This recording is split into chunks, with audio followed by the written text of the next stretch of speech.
Şimdi öncelikle şöyle, kişiler tabii ki olası bir rahatsızlıklarında internete başvuruyorlar. Hani bunun sebebi nedir vesaire diye. Daha çok bilgi sahibi olmadan birçok şeyi yorumluyorlar. Kendilerince bir çare arıyorlar. Tabii ki bu da bazen kötü sonuçlar doğurabiliyor. Şimdi bunun dediğiniz gibi sebebi bir maliyet açısından çok maliyetli bir yola başvurmak istemedikleri için olabilir. Zaman açısından git gel yapmak istemedikleri için olabilir. Tabii ki biz bunu daha hafif rahatsızlıklar için söylüyoruz. Yani olası bir kas ağrısı, ne bileyim ani bir sırt tutulması, bel, boyun tutulmaları, omuz ağrısı, genel bir eklem ağrısı için işte yapay zekadan destek alıp gerekli şeyleri yapmaya çalışıyorlar. Ama bizim eğitim aldığımızda da bizim hocamızın bize söylediği bir şey vardır. Genelde şöyle bir yorum yapılır. Hastalık yoktur, hasta vardır. Yani aynı hastalık farklı kişilerde farklı sonuçlar doğurabilir.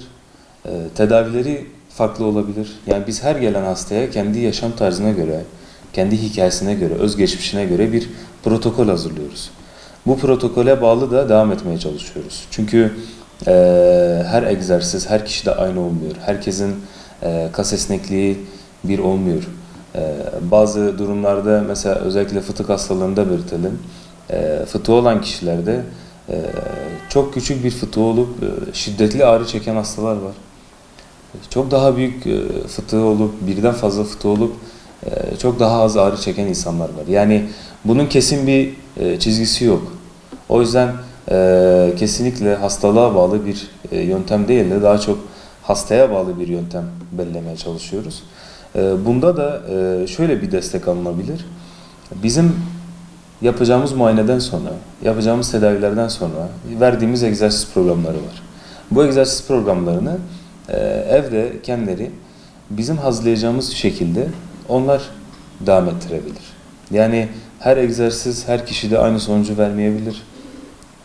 Yapay zekada olan şeyler tabii ki kullanılsa çok da güzel olur ama bunun şöyle bir çaresi yapılabilir. Ancak bir bilen kişiyle, yani bizim mesela o tarz birleşimler yaptığımız oldu. Bir fizyoterapist, bir mühendis. Özellikle bu robotik cihazlarda çok yapılıyor.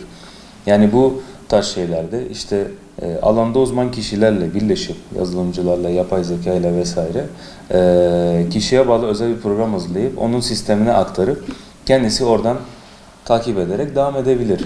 Bunu alanda uzman kişiler hazırlayıp verirse kişiye çok daha faydalı olacaktır. Çok daha verimli olur. En azından teknolojiyi de kullanmış olurlar. Ama bir türlü kabataslak işte girdim, işte bel ağrısı var. Bunun için egzersizler nelerdir? Sabit standart egzersizler var. Boyun ağrıları için standart egzersizler var. Ama zaman değişiyor.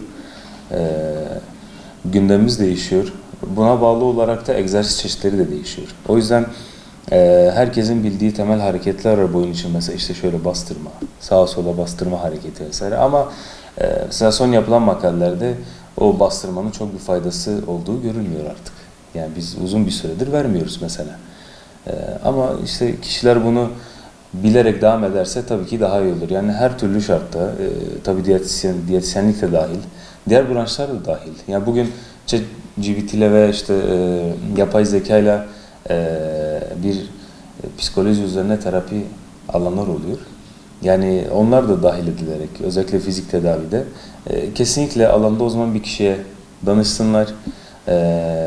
Daha sağlıklı bir yöntem olur onlar için. Bunun birkaç sonucunu görmüşlüğümüz oldu. Yani bazı durumlarda bazı tedaviler yapılmıyor. Çok ağır fıtığı olan kişilerde siz her hareketi yapamazsınız. Kişi bunu bu yapılan tedavi egzersiz programını işte yapay zekada gördüğünü kendinde uygulamaya çalışıyor. İşte ben bu egzersiz hareketini, patenini doğru yapayım diye uğraşıyor. Kendini olağanın dışında fazla zorluyor ve daha kötü sonuçlar doğuruyor. Yani önceden yürüyebiliyorken şimdi tamamen tutulmuş bir şekilde, yani onun kliniğe gelmesi gereken biz artık onun yanına gitmeye çalışıyoruz. Çünkü kalkamayacak duruma geliyorlar. Yani o yüzden hafif durumlarda bir nebze kişiler sonuç almasa da kendilerine çok zarar verecek şeyleri hani yapma ihtimalleri daha düşük oluyor. Ama daha ağır kişilerde, fıtığı olan, ne bileyim diğer nörolojik rahatsızlıklarda da olabilir tabii bunlar.